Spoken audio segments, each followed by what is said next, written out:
কবিতা শিরোনাম সুন্দরবনকে একা থাকতে দাও। সুন্দরবনকে একা থাকতে দাও, ওর নিঝুমতা নিয়ে একা থাকতে দাও, ওর পাখির কিচির মিচির নিয়ে, ওর ডেও পিঁপড়ে নিয়ে, ওর ঝুলন পূর্ণিমা নিয়ে, ওর নদীর জলজ শব্দ নিয়ে একা থাকতে দাও। ওর গরান হেতাল, ওর গোলপাতা, ওর বাঘ হরিণ নিয়ে একা থাকতে দাও। ওর বাওয়ালি মৌয়ালি নিয়ে রৌদ্রতাপে একা থাকতে দাও।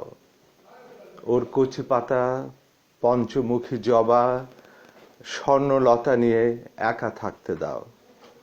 ও তো কারো অনিষ্ট ডেকে আনেনি, মরণকালও না, তবে কেন তার সবাধার তৈরি করা হচ্ছে? ওর নাভিশ্বাস উঠলে তোমারও হবে ওষ্ঠাগত প্রাণ, ওকে জমে টানলে তোমাকেও যেতে হবে লাশ কাটা ঘরে। দ্বিতীয় কবিতার শিরোনাম একটা ছোট ভুল। একটা ছোট ভুল হওয়ায় ওর উঠানের ফুল গাছগুলোকে তছনছ করো না। ওর বাড়িতেই শুধু বাগান রয়েছে, ওর বাগানের কারণে আমাদের তল্লাটে সৌন্দর্য। একটা ছোট ভুল হওয়ায় ওদের গোয়াল ঘরে আগুন দিও না। ওদের গাভীর দুধে আমাদের সন্তানেরা পুষ্ট। ভূমিষ্ঠ হওয়া শিশু নিয়ে এখনো রয়েছে অপেক্ষায় নতুন জননী। মানুষের একটা ছোট ভুল মাফ করে দিও। প্রত্যেক মানুষে কত রকমের ভুল, আর ওর চাঁদটা আকাশে ফুটেছে বলে ওর কালো চিহ্নটা জ্যোৎস্না প্লাবনে বড় বেশি হয়ে দেখা দেয়, বড় বেশি হয়ে দেখা দেয়। তৃতীয় কবিতা শিরোনাম কবিতা। এতদিনও আমার কাছ থেকে কবিতা কেড়ে নিতে পারেনি কেউ। নিঃসীম শূন্য পাতালের মধ্যে চলে গিয়েছে, সপ্ত পাতাল হাসপাতাল ঠিকানা হয়েছে, তবুও কবিতা কাছে থেকেছে। ঘন বীথির বায়ুমণ্ডল ও গগন প্রান্তে গগনচারী হয়ে হারিয়ে যায়নি শুধু কবিতার জন্য। নিহারিকা ডেকেছে, যায়নি। কবিতায় আমার বীজপ্রস ও সৃষ্টিতল, জল প্রবহমান হয়ে সমুদ্র দইতা হয়ে যায়।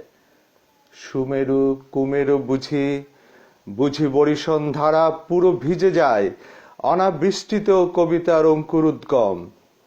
সূচিভেদ্য অন্ধকারেও অনুবীক্ষণ যন্ত্র নিয়ে দেখি কবিতার অনুজীব। সে কথা জানে আমার সেবন্তে। কাক তাড়ুয়া কাক তাড়াতে পারে, আমাকে তাড়াতে পারবে না কেউ কবিতার জমি থেকে। আমার কাছ থেকে কবিতা কখনো কেড়ে নিতে পারবে না। যতই হের্ষাধ্বনি সোরা কস্য পালকেরা, যতই বুনো কুকুরের আওয়াজ তোলা হোক বনের ভিতর। আমি তো খাটাস ও সজারুর কাটা কবিতার আগুনে আগে পুড়িয়ে ফেলেছি। কবিতা আমার অগ্নিপক্ষ। স্নান ও নিদ্রা একসঙ্গে হয় না বলে আমি ক্লান্ত নই। হাঁসফাঁস আছে, নেলা খ্যাপা হয়ে থাকি শুধুই কবিতার জন্য। ইন্দ্রিয় বৃত্তিতে বৃত্তি নিয়ে বেঁচে আছি। আমার এই বৃত্তি কেড়ে নিতে পারবে না কেউ। এই বৃত্তি করুণার জলে ভেসে আসেনি। আমি তো বিচ্ছিন্ন নই, আমারও ধারাক্রম আছে। আমার অবলুপ্তি হবে না, পরিব্যক্ত হব। আমি কাল ঋতু ও সূর্য ঘড়ি চিনি। কোনো ভিক্ষা বিনিময় প্রতিপত্তি নিয়ে কবিতার মালিকানা নেইনি। কবিতা তো অন্তঃপ্রাণ, অন্তঃসলীলা। সেই অধিকারটুকু নিয়ে বেঁচে আছি। আমি তা কখনো ইজারা দিতে পারবো না। আমি সঁপে দেওয়া জীবনটা নিয়ে কবিতাকে বুঝতে চেয়েছি। কেউ আমাকে জিতিয়ে দিবে বা বিদলন করবে সেটা চাই না, কেননা কবিতা সেটা চায় না।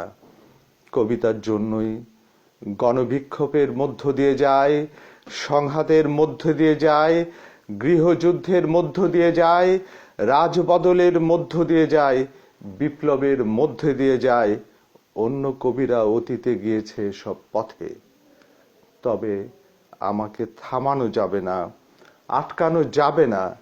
কবি ও কবিতা অনিবার ও অনিবার্য, আর্য ও অনার্য বলে কোনো ভেদাভেদ নেই। কবি ও কবিতা অনিবার ও অনিবার্য। ধন্যবাদ।